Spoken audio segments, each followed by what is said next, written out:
வணக்கம் நேயர்களே. நான் இப்போ சட்னி அரைக்க போகிறேன்.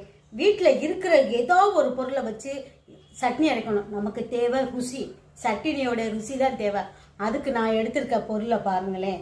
தேங்காய், கொஞ்சோண்டு பொரியல் எடுத்திருக்கேன், கொஞ்சோண்டு இஞ்சி பூண்டு பேஸ்ட்டு, 2 மிளகா இருந்துச்சு, ஒரு பச்சை மிளகா இருந்துச்சு, அவ்வளோதான்.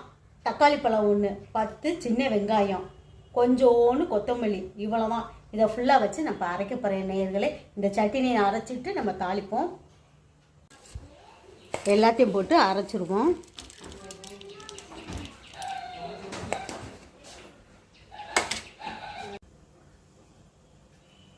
நேயர்களே, ஒரு கரண்டி எண்ணெய் ஊற்றியிருக்கேன் தாளிக்கிறதுக்கு.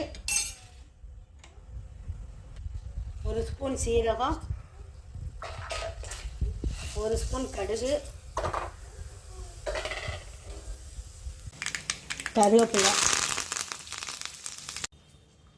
நேர்களே, நம்மளுடைய உடனடி சட்னி ரெடி ஆயிடுச்சு. இதை கொதிக்கலாம் வைக்க வேணாம், அப்படியே சாப்பிட்டுக்கலாம். இது ஒரு டேஸ்ட்டாக சூப்பராக இருக்கும். இந்த ரெசிபியை நீங்களும் செஞ்சு பாருங்கள். செஞ்சு பார்த்துட்டு லைக் பண்ணுங்கள், சப்ஸ்கிரைப் பண்ணுங்கள்.